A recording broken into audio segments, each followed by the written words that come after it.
Ian Murray. Thank you very much, Madam Deputy Speaker. And I do agree with most of what the Honourable Member for Perth and North Perthshire has said in terms of the way that evil has been brought to this House. It is an unnecessary piece of changes to the standing orders because the Conservatives and the Government have a majority in both England and Wales and indeed across the UK. So they don't have to use this process to be able to get legislation through. And all it has done, as the Conservatives have done consistently over the course of the last few years, has created more division. More division that the SNP, if they don't mind me saying, thrive upon in terms of this particular House. And that brings me to the motion in front of us today in terms of the standing order. We've now been adding into English Votes for English Laws the issue of income tax. Now, I'm delighted income tax has been devolved to the Scottish Parliament. It's a shame that the Scottish National Party, who fought their entire lives to devolve more powers to the Scottish Parliament, have failed to use it in the budget that just passed because they don't want differential rates to England, the irony of that particular issue. But to then add this in to the evil provisions not only undermines the principle of this House, Madam Deputy Speaker, but puts pressure on you and Mr Speaker's offices to determine in a finance bill whether something is indeed something that should be invoked under the evil regulations. And what that means, and that's why I intervened on the Leader of the House earlier, is that it could be an individual clause. So the clause in the finance bill will rightly say we will set these falling rates of income tax as part of the finance bill for England and Wales. But the Chancellor could come to that dispatch box tomorrow, Madam Deputy Speaker, and hypothetically say we're going to reduce income tax by X penny in the pound and we're going to pay for it by an increase in national insurance. Now, the rates of income tax in the finance bill will be in a separate clause, which will then have to be determined by Mr Speaker and his office. But the national insurance increases will be in another part of the bill that won't be part of English Votes for English Laws. Happy to give way. I'm loath to bring this up, but I'm holding a copy of the standing orders from February 2016, that specifically mentions the Scottish rate of income tax. This was already in the evil standing orders that had been put forward by the Leader of the House previously. This is just a technical change to the language. Has the Honourable Member read it? Well, look, it seems to me that the Scottish National Party either agree with English Votes for English Laws and don't want to defend the principle that we're against them, or wants to vote with the government tonight or abstain tonight. I'm not quite sure what they're doing, but if the Honourable Member from Perth and North Perthshire is correct, he's going to vote with the Labour Party against this tonight. So I'm not quite sure where the Honourable Lady stands in terms of that particular argument. But the point I'm trying to make is just about division and unnecessary complication in this House. Any finance bill that this government wants to bring forward up until the next general election, whenever that may be, will bring it forward, and their majority will see that bill through the House, because that's the way that governments and majorities work. If they've got a problem with their own backbenchers in terms of being able to change rates of income tax, that's entirely fine. And if I can gently say to the Honourable Lady, who quite rightly raises the point about the regulations that she's just read out, but the reason we want to debate this evening is because it's the first opportunity we've had to go back to the evil regulations and have that particular debate in this House. So it doesn't make sense to be able to bring these to the House and then be able to invoke it with regards to income tax. Then it brings us to the Great Repeal Bill in terms of what will be coming back from the European Union. I know that the Member for Perth and North Perthshire has read this on a number of occasions, and what will then happen to that? Will we see more technical changes through statutory instruments in this House and standing orders of this House when the Great Repeal Bill comes through, in order to be able to determine whether or not those are subject to English Votes for English Laws? We don't even know where some of those powers will lie there as yet in terms of repatriation to this House.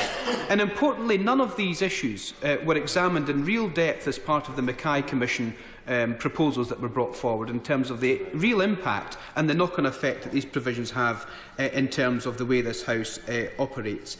And then we have the situation in this House where the Scottish National Party, on 4 separate occasions in the last Parliament, under the Prime Ministerialship of Gordon Brown, asked for English Votes for English Laws to be brought into this House. In fact, they used the term evil.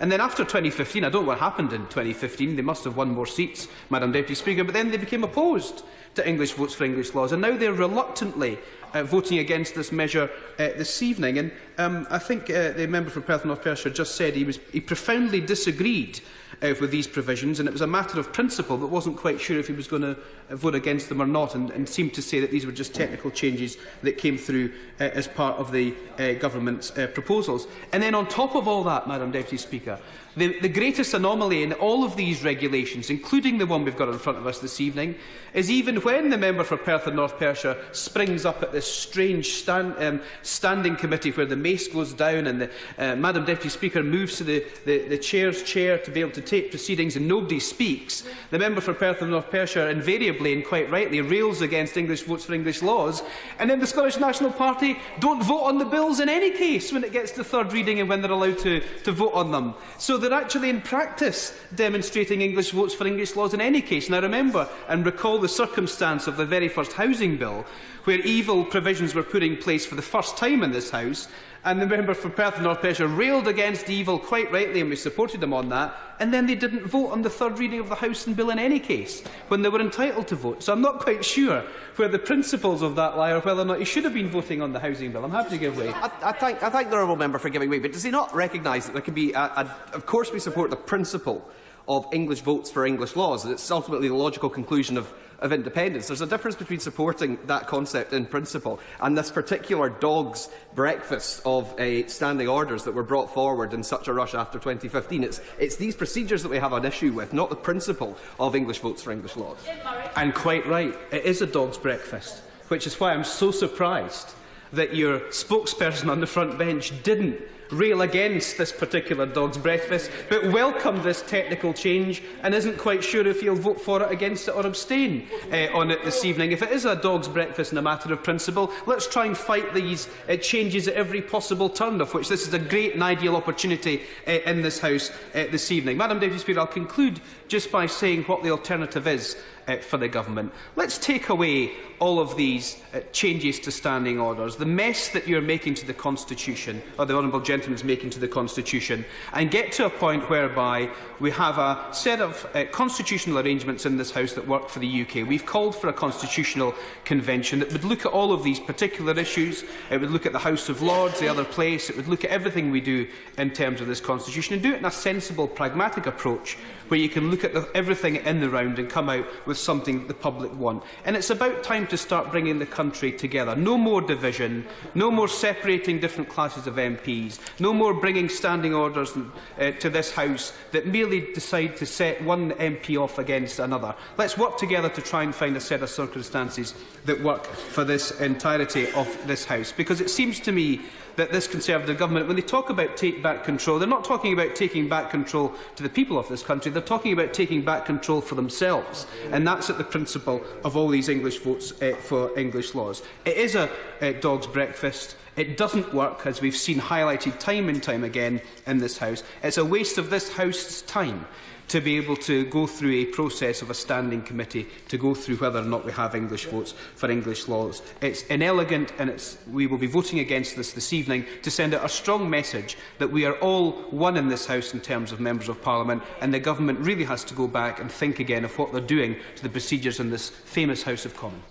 Lady Sylvia Herman. Thank you very much indeed, Madam Deputy Speaker. I'm delighted